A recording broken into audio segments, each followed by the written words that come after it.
At 07:45 hours on September 20th, 1944, Major Charles Carpenter climbed into his L-4 Grasshopper at a forward airstrip near Arracourt, France, a high school history teacher from Moline, Illinois, who had spent peacetime teaching teenagers about ancient Rome and coaching high school football. This morning he was preparing to attack German tanks, not with bombs or cannons, with bazookas, 6 of them, mounted 3 to each wing strut of an unarmed fabric-covered observation plane that cost $2,600 and flew at 85 miles per hour. His aircraft was serial number 43-30426. He had nicknamed it Rosie the Rocketer. 262 German armored vehicles were moving toward the 4th Armored Division's positions.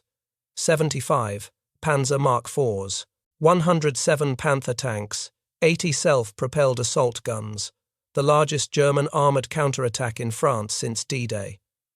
Carpenter's job that morning was supposed to be observation, spotting targets, calling artillery fire missions, adjusting rounds onto German positions from 1,500 feet altitude where he could see for miles in every direction. That was what L-4 pilots did.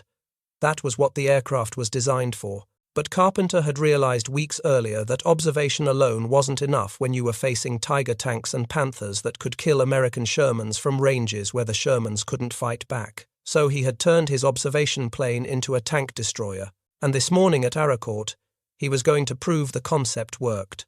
The problem had been obvious for months. American artillery was the finest in the world, could deliver more shells more accurately and faster than any military in history. But artillery couldn't hit what it couldn't see. And the only way artillery could see deep behind enemy lines, could spot targets as they moved, could adjust fire in real time, was from the air. That job belonged to the L-4 Grasshopper and the men who flew them.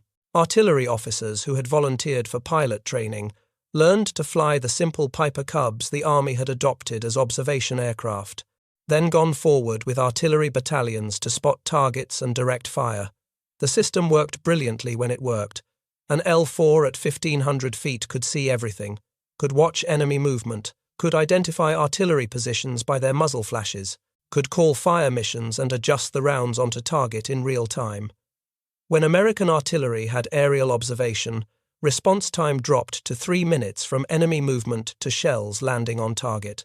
German artillery, relying on ground observers and slower communications, needed 10 to 15 minutes to accomplish the same mission.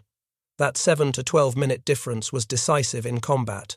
American infantry and armor learned quickly that if they had L-4 support, enemy artillery and mortar positions would be destroyed within minutes of opening fire. German units learned just as quickly that if American L-4s were overhead, movement meant death. But the L-4 pilots paid a terrible price for that effectiveness.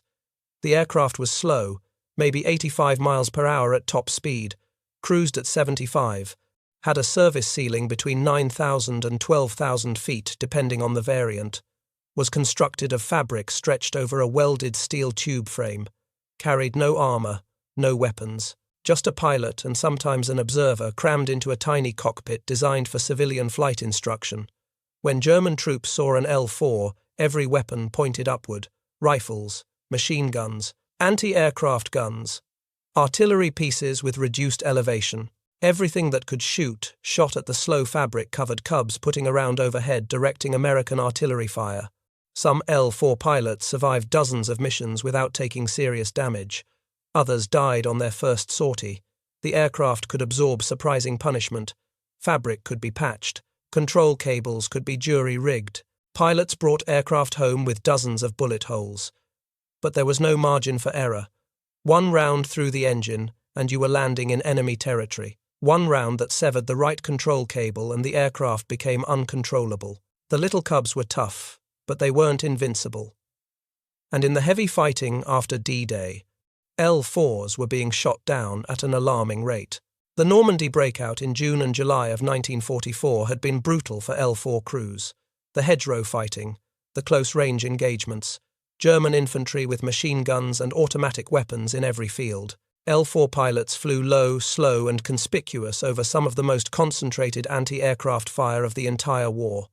They kept flying because American artillery depended on them, because infantry advancing through hedgerows needed immediate fire support, because armor pushing through German positions needed someone overhead spotting anti-tank guns and coordinating artillery. The L-4 pilots flew and died and kept flying. By late summer of 1944, the survivors had developed tactics: fly at varying altitudes, change course unpredictably, use clouds for concealment when available, coordinate with friendly fighters who would strafe German positions before the L-4 came overhead, work in teams so one aircraft could spot while another called fire missions, learn the sound of different weapons so you knew when 88mm flak was coming up versus rifle fire. All of it helped. None of it solved the fundamental problem. The L-4 was an unarmed observation aircraft, flying slow over enemy positions full of people trying to kill the pilot. The mathematics were simple and brutal. Stay overhead long enough to do your job, and eventually someone would hit you. But what really frustrated pilots like Carpenter was watching German armor operate beyond effective American response. The Tiger tanks, the Panthers, German heavy armor that outranged American Shermans, could sit at 2,000 yards and destroy American tanks that couldn't penetrate the German armor at that distance. American artillery could kill Tigers and Panthers if they could get coordinates. But by the time the L-4 spotted the tank, called the fire mission, adjusted the rounds, the German armor had often displaced, moved to new positions. The really good German tank commanders never stayed static when American L-4s were overhead. They knew the L-4 meant American artillery was coming, so they fired and moved, making themselves difficult targets while continuing to destroy American armor. Charles Carpenter had been thinking about this problem since Normandy. He was 31 years old in the summer of 1944. Before the war, he had spent his days teaching high school history and coaching football players on strategy and discipline, led a comfortable civilian life in Moline, Illinois. Then came Pearl Harbor. Carpenter enlisted, left his classroom and football field behind, volunteered for artillery, qualified for the Organic Aviation program that trained artillery officers to fly L-4 aircraft, went through pilot training at Fort Sill, Oklahoma, learned to fly the Piper J3 Cub and its military variant the L-4 Grasshopper, shipped to England, joined the 4th Armored Division as an artillery observation pilot, flew his first combat missions during the Normandy breakout. Carpenter brought a teacher's analytical mind to combat flying. He studied problems, looked for solutions, adapted when situations changed. And by August of 1944 he had identified what he considered the core tactical problem facing L-4 pilots supporting armored operations. The aircraft could see German tanks, could call artillery fire on them, but artillery took time to respond, and German armor could displace between the time the L-4 called the mission and the time shells landed. What the L-4 needed was its own direct fire capability, something the pilot could employ immediately upon spotting a target, something that could kill a tank. Carpenter knew other pilots had experimented with arming L-4 aircraft. 2 lieutenants named Harley Merrick and Roy Carson had mounted bazookas on their L-4s earlier in the European campaign, had used them successfully to destroy German trucks and light vehicles. Carpenter had heard the stories, knew it could be done. So, in late August or early September of 1944, exact date lost to history, Carpenter obtained 6 M1A1 bazooka launchers and started mounting them on his L-4H aircraft. The M1A1 bazooka was a simple weapon, smoothbore tube, 60mm diameter, 54 inches long, weighed approximately 13 pounds, fired a 3.5-pound rocket with a shaped charge warhead designed to penetrate armor. Effective range against tanks may be 100 to 150 yards, maximum range 300 yards. Simple iron sights, basic firing mechanism, cheap to manufacture, issued to infantry for close-range anti-tank defense, not designed to be mounted on aircraft, certainly not on L-4 Grasshoppers. But Carpenter wasn't concerned with official design parameters. He was concerned with killing German tanks.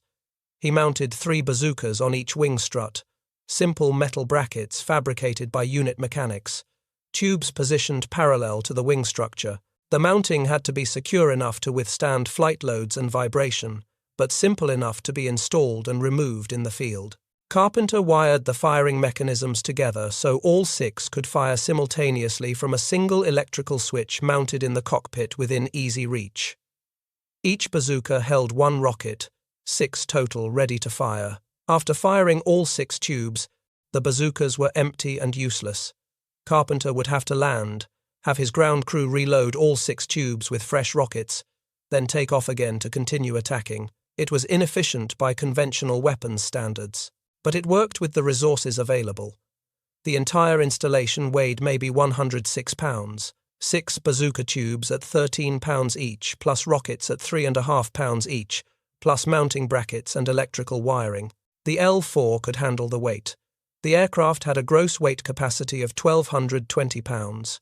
Empty weight around 740 pounds. That left 480 pounds for pilot, fuel, observer if carried, and any additional equipment. Carpenter weighed approximately 150 pounds. Fuel maybe 60 pounds for a standard load. Radio equipment, another 30 pounds. That left about 240 pounds of margin. The bazooka installation used less than half that margin. The aircraft would fly, slower than normal, less maneuverable than normal, but it would fly, and with 6 bazooka rockets, it could kill tanks. Carpenter test flew the armed L-4 in early September. The aircraft handled acceptably, slower, heavier, but controllable. He practiced attack runs, diving approaches, shallow glide angles, trying to determine the best attack profile. The bazookas had simple iron sights aligned parallel to the aircraft's flight path.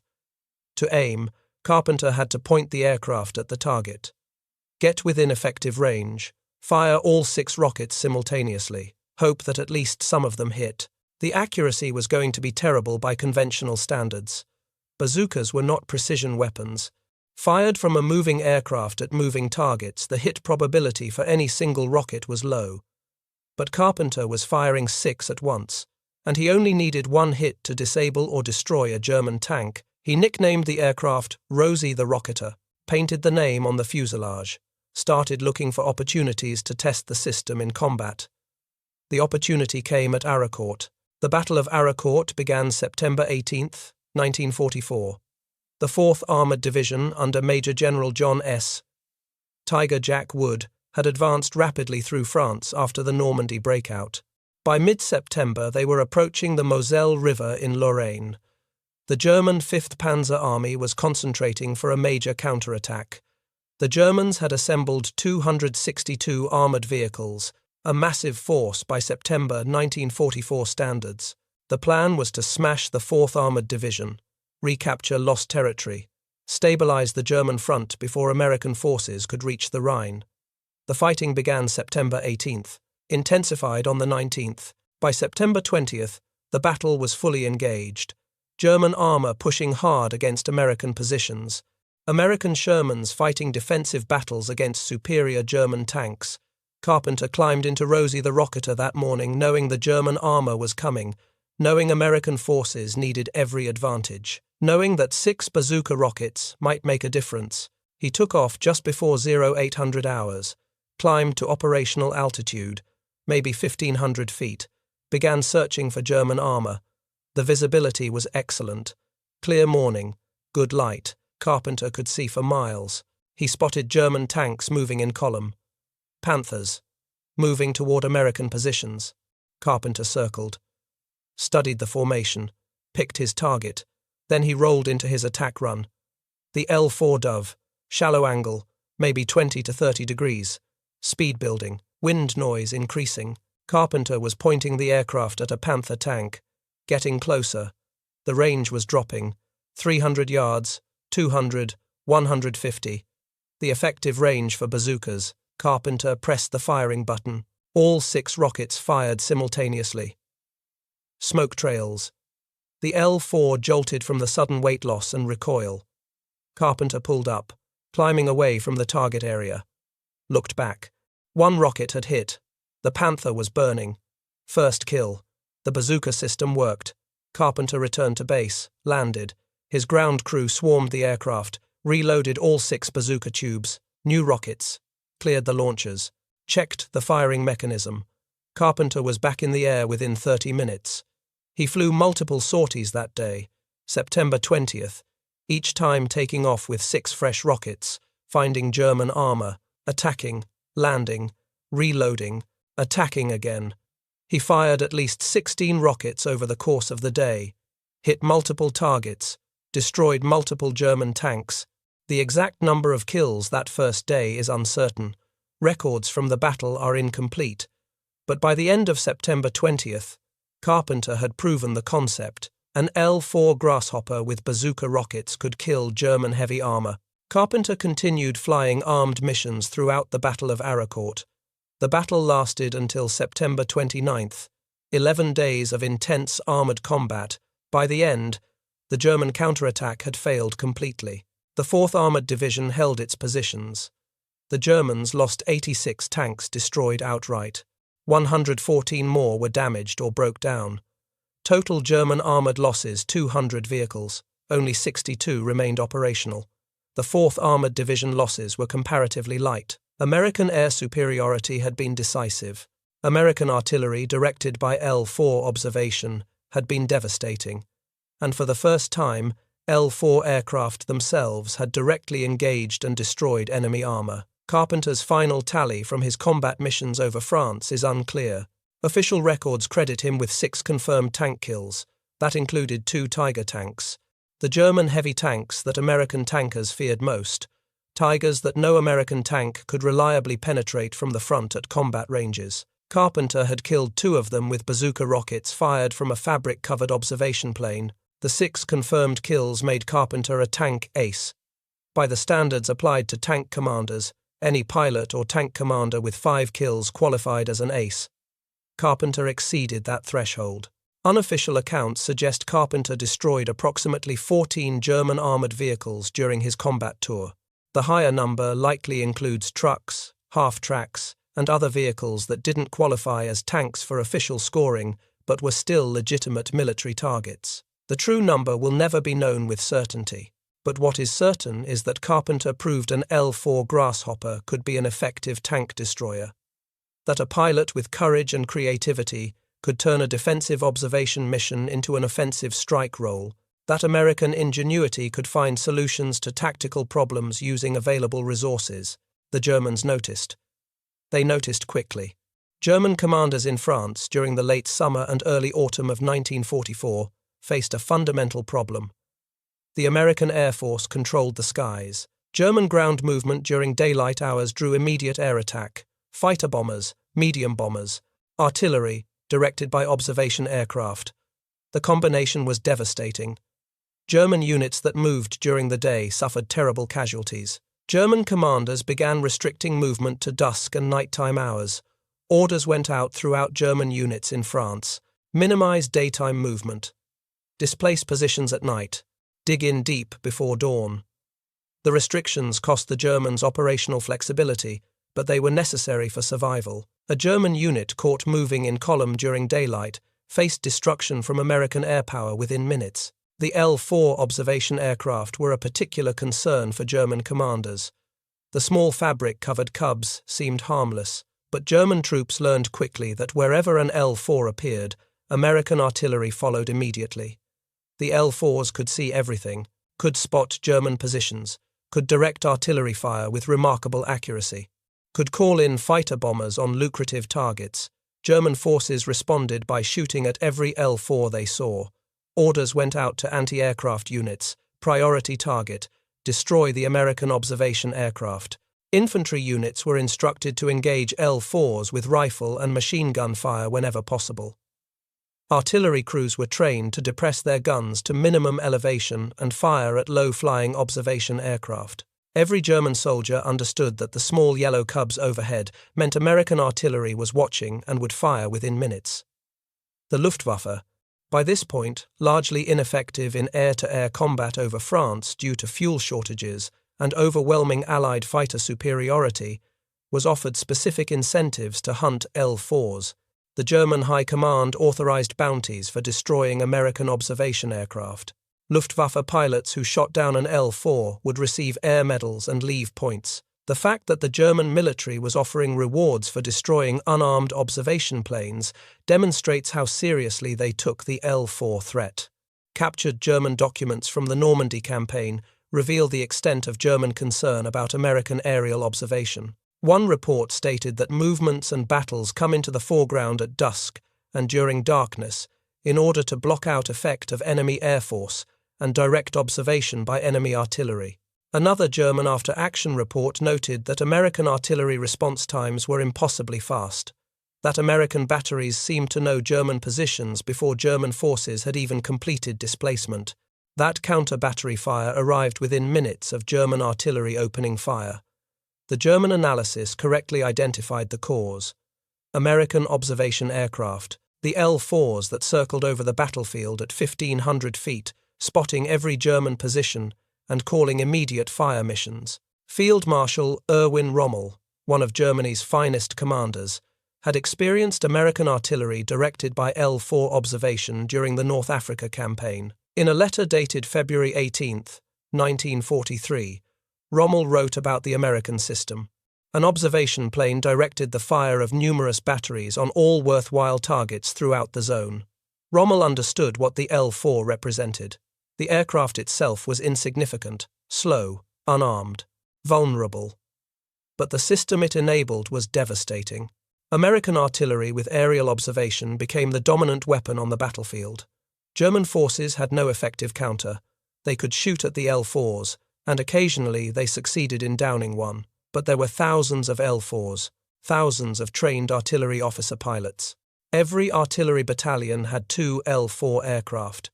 The Germans couldn't shoot them all down, and as long as L-4s were overhead, American artillery could see everything and shoot with devastating accuracy and speed.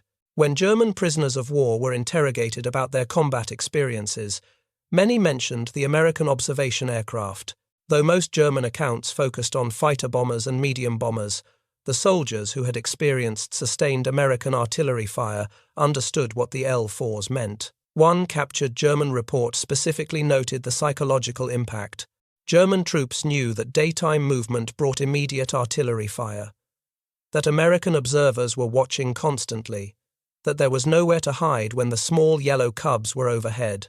The restrictions on German operations were severe. Units couldn't maneuver effectively during daylight, couldn't concentrate forces for counterattacks, couldn't displace artillery positions without drawing immediate American fire. The L-4 hadn't just improved American artillery effectiveness, it had fundamentally altered German tactical options, forced the Wehrmacht into defensive positions and nighttime operations, created a battlefield environment where American ground forces operated with comprehensive intelligence about German positions, while German forces remained largely blind to American dispositions until contact.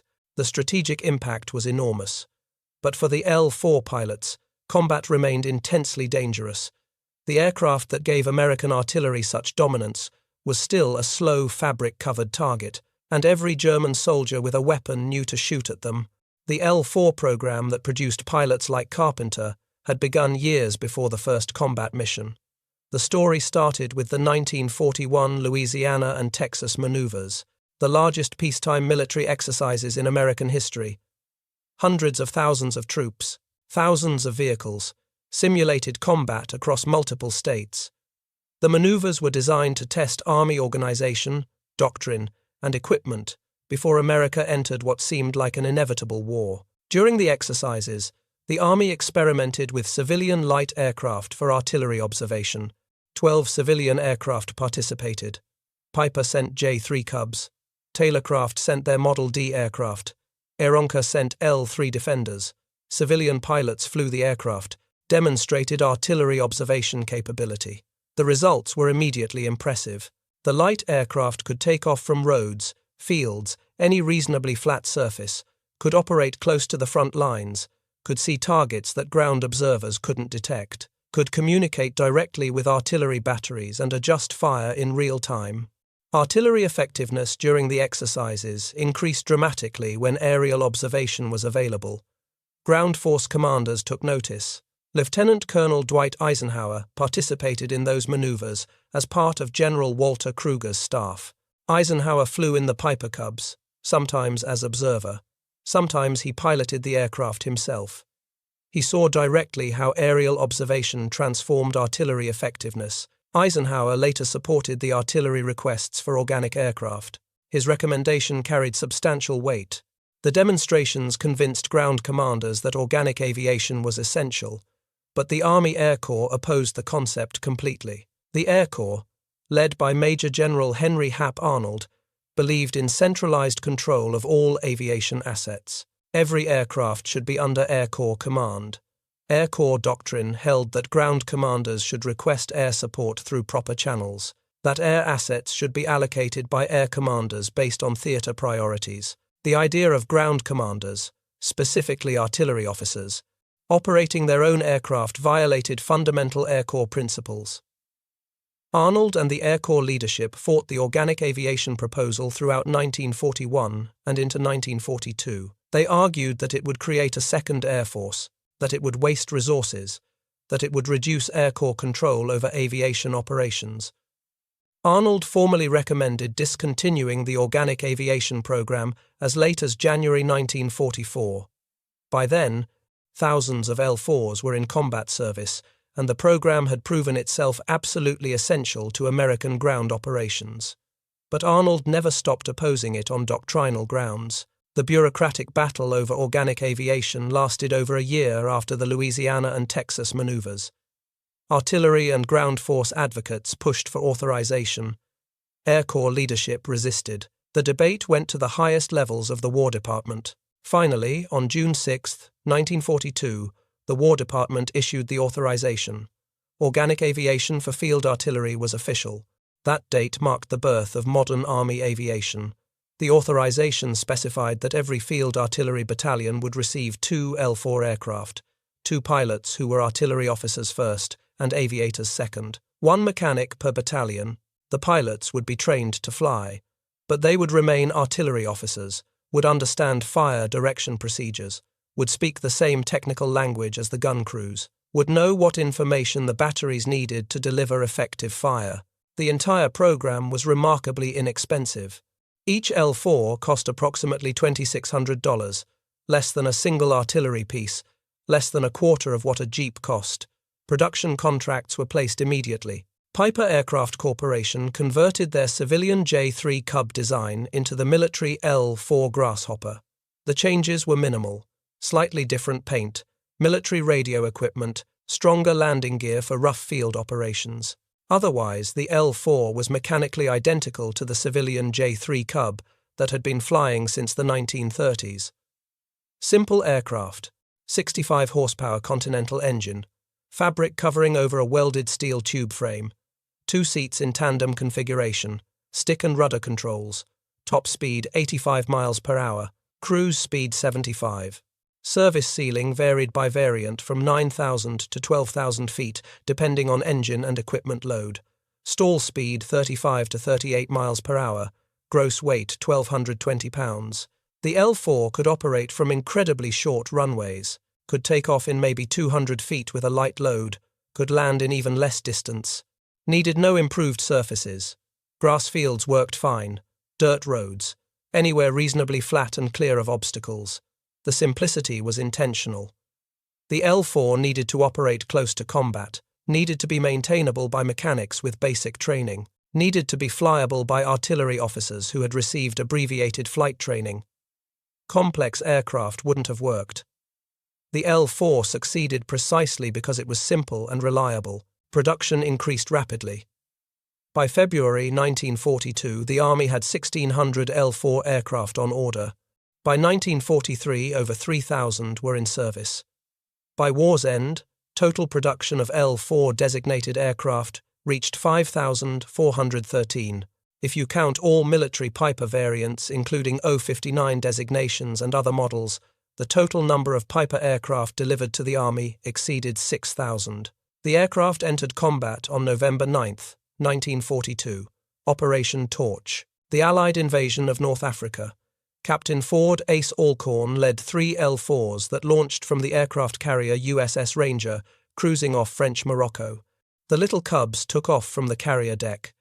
An extraordinary feat considering the aircraft had no tailhook, no wing folding mechanism, None of the equipment associated with carrier aviation. They simply took off from the deck like they would from any runway, except the runway was moving and surrounded by ocean.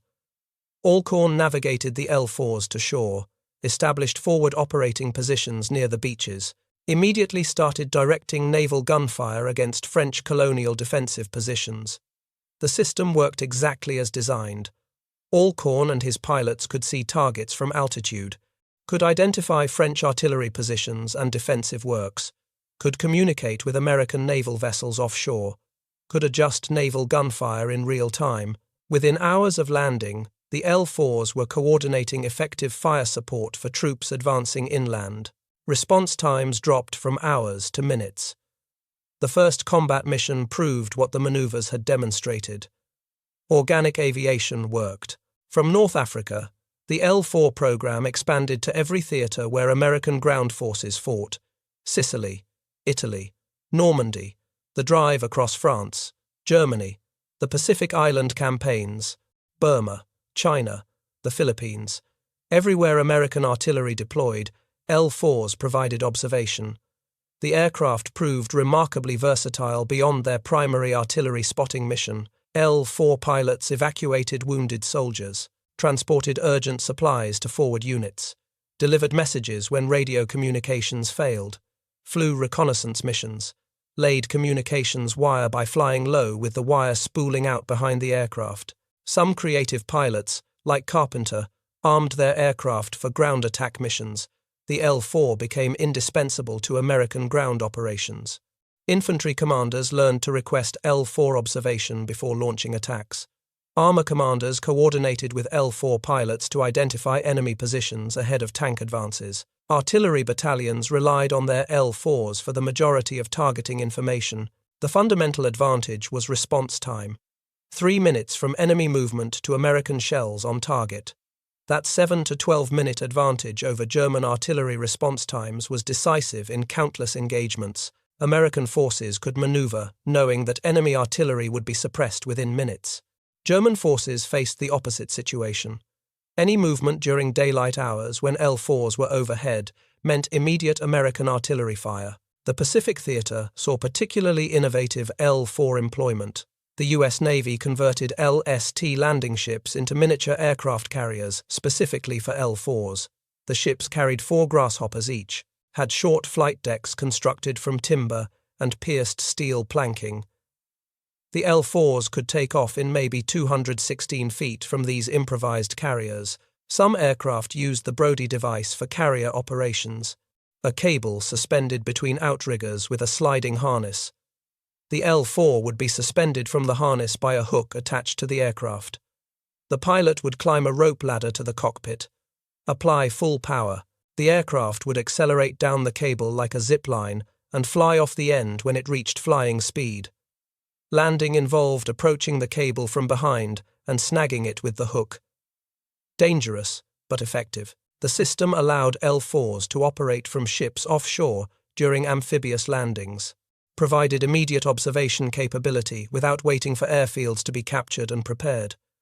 L-4 pilots spotted Japanese positions, directed naval gunfire, coordinated with Marine and Army artillery, all from aircraft that launched from ships that had never been designed as carriers.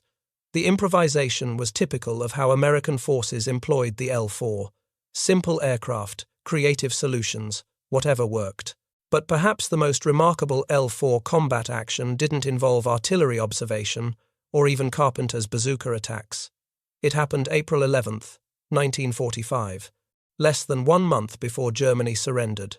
Near Dannenberg, Germany, about 100 miles west of Berlin, First Lieutenant Duane Francis was flying an L-4H on artillery observation duty. His aircraft was serial number 43-29905, nicknamed Miss Me? Francis was the pilot. Lieutenant William S. Martin was his observer riding in the back seat. They were flying at low altitude, maybe 500 feet, scanning for German positions to report back to artillery.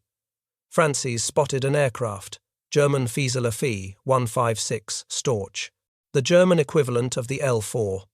An observation aircraft, high-wing monoplane, slow, maneuverable, used for artillery spotting, liaison, casualty evacuation, the same roles the L-4 performed for American forces. The Storch was flying lower than Francis, maybe 300 feet altitude. Flying slowly, the German crew apparently hadn't seen the American L-4 above and behind them. Francis had no offensive weapons mounted on his aircraft, no bazookas like Carpenter used, no machine guns, nothing but an L-4 Grasshopper with 2 men and their personal sidearms. 45 caliber Colt M 1911 pistols, standard issue for officers, 7-round magazine, effective range maybe 75 feet against a human target, not designed for air combat. Francis decided to attack anyway. He dove on the Storch, came up behind and below the German aircraft, closed to maybe 50 yards, point-blank range for aircraft. Martin, in the rear seat, leaned out the window. The L-4 had doors that could be removed or opened in flight. Martin had a clear field of fire. He started shooting his 45 caliber pistol at the Storch. Francis flew the L-4 with his left hand, drew his own pistol with his right hand, fired at the German aircraft while flying formation maybe 30 to 40 yards behind it. Both Americans were firing pistols at the Storch from a moving aircraft at a moving target. The Storch pilot realized he was under attack, tried to evade. The German aircraft turned hard, but the L-4 stayed with him. Both aircraft were slow, top speed maybe 85 to 90 miles per hour. Both were highly maneuverable. Neither had a performance advantage. The fight came down to who could shoot more accurately with handguns from an aircraft cockpit. Martin kept firing, emptied his 7-round magazine, reloaded while hanging out the window of a maneuvering aircraft, kept shooting. Bullets were hitting the Storch, punching holes in the fabric covering, hitting the engine. The Storch's engine began trailing smoke. The German pilot was trying to land, get the aircraft on the ground before the Americans shot it to pieces. The Storch descended, still taking fire from Martin's pistol. The German aircraft approached a field, tried to land. The Storch's right wing hit the ground first, dug into soft earth. The aircraft cartwheeled, wing broke off, fuselage tumbled. The Storch came to rest as a crumpled wreck. Francis landed his L-4 in the same field. He and Martin approached the destroyed Storch with pistols drawn. 2 German crewmen crawled out of the wreckage, shaken but unhurt, hands raised, surrendering. Francis and Martin captured them, turned them over to a passing American tank column. The Storch was completely destroyed, counted as an air-to-air kill, shot down by pistol fire from an L-4 Grasshopper. It was one of the last air-to-air victories in the European theatre. The war ended less than 1 month later, and it remains the only confirmed enemy aircraft destroyed by pistol fire during World War II. Francis received the Distinguished Flying Cross for the action. The award came 22 years later in 1967. Military bureaucracy moved slowly in processing such unusual actions, but it eventually recognized what Francis and Martin had accomplished. 2 men in an unarmed observation plane, attacking and destroying an enemy aircraft using nothing but personal sidearms. That action captured what the L-4 program represented: simple aircraft flown by determined crews willing to do whatever the mission required using whatever tools were available. The entire L-4 program embodied that philosophy. Take a simple, inexpensive civilian aircraft, train artillery officers to fly it, send them forward to observe and direct fire, let them figure out solutions to problems as those problems emerged. The results exceeded anything the program planners had envisioned. Major Charles Carpenter survived the war. He flew over 150 combat missions, received the Distinguished Flying Cross for his actions at Arracourt and subsequent combat operations, returned to the United States in early 1945 after being diagnosed with Hodgkin's disease, a form of lymphatic cancer. Doctors at the time gave him perhaps 2 years to live. The prognosis for Hodgkin's disease in 1945 was grim: limited treatment options, poor survival rates. Carpenter was 32 years old, had survived combat against German tanks and flak and small arms fire over France, was expected to die from disease within 2 years. He returned to Illinois, went back to teaching high school history at Moline High School, resumed coaching football, the job he had left when he enlisted after Pearl Harbor. Carpenter also ran a boys' camp in the Ozarks during summer months, a camp focused on teaching outdoor skills and building character. teaching young men the kinds of lessons he had learned during the war: self-reliance, courage, determination. Carpenter rarely spoke about his combat experiences. When people asked about the war, he would mention he had flown observation planes. Not much more. The bazookas. The tank kills. The distinguished flying cross. Rosie the Rocketer. He kept those stories largely private, focused on teaching and working with young people. The Hodgkin's disease that doctors predicted would kill him within 2 years didn't. Carpenter lived 21 more years. He died March 22, 1966. He was 53 years old. Born August 29, 1912. The cancer that should have killed him in 1947 took 2 decades longer. He was buried in Illinois. His obituary mentioned his military service. Mentioned he had been a teacher and coach and camp director. Did not mention Rosie the Rocketer. Did not mention that he had been among the most effective tank destroyers in the European theatre, flying an unarmed observation plane with 6 bazookas mounted on the wings. His aircraft, serial number 43-300426, was either scrapped or sold as surplus after the war ended. Most L-4s met the same fate. The aircraft weren't valuable enough to justify shipping them back to the United States. Many were sold to civilians in Europe, where the J-3 Cub design remained popular for private aviation. Others were scrapped for aluminum and parts. A few were retained and eventually ended up in museums, but the vast majority of the 5,413 L-4 aircraft built during the war simply disappeared into post-war surplus. The program itself had permanent impact on military aviation doctrine and force structure. When the Army began adopting helicopters after World War II, the institutional memory and operational doctrine of the L-4 program proved essential. The concept of organic aviation for ground forces was already established.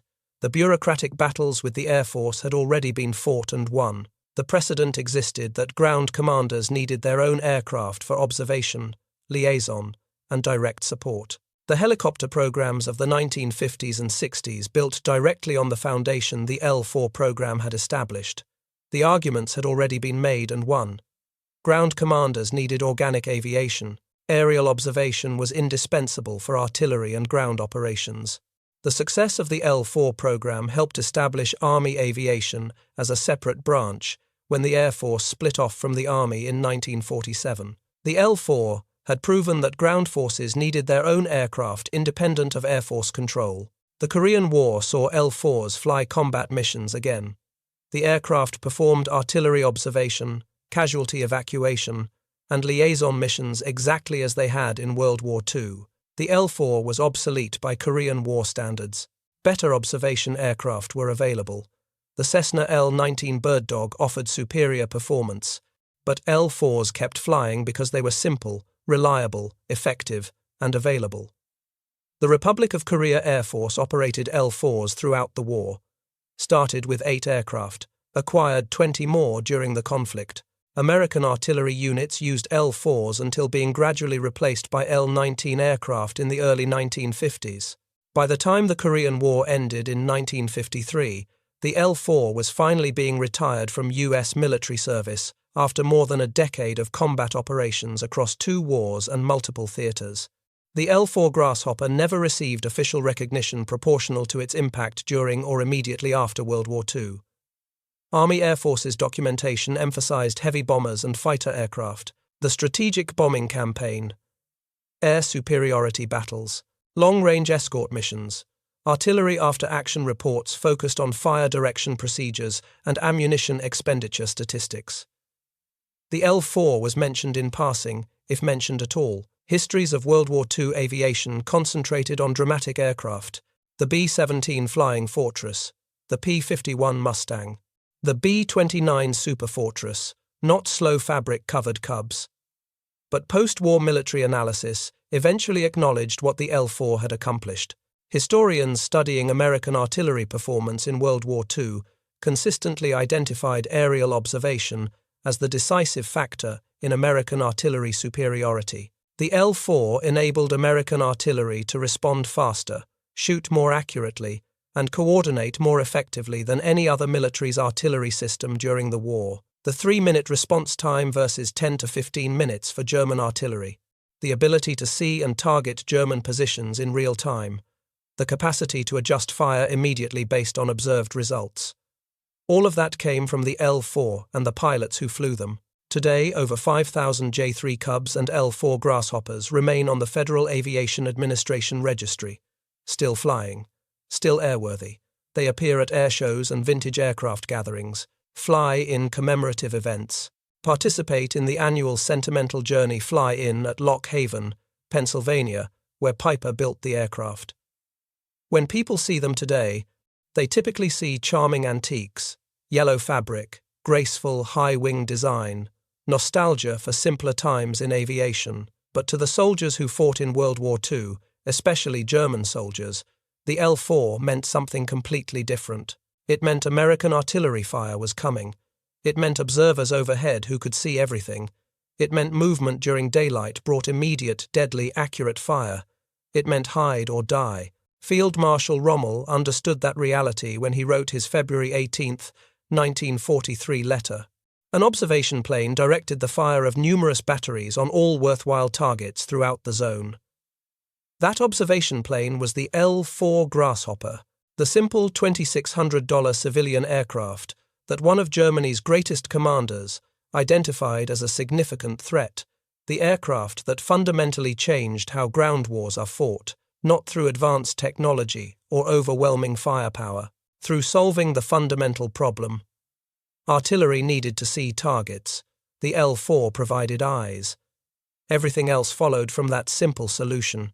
An artillery system that could see and respond in 3 minutes dominated battlefields against opponents who needed 10 to 15 minutes to accomplish the same mission. That 7 to 12-minute differential, multiplied across thousands of fire missions over years of combat, helped win the war. The L-4 Grasshopper, the simple fabric-covered aircraft that gave American artillery the eyes it needed to become the most effective artillery force in military history. If you found this story compelling, please like this video. Subscribe to stay connected with more forgotten stories from World War II. Leave a comment telling us where you're watching from. Thank you for watching, and thank you for remembering.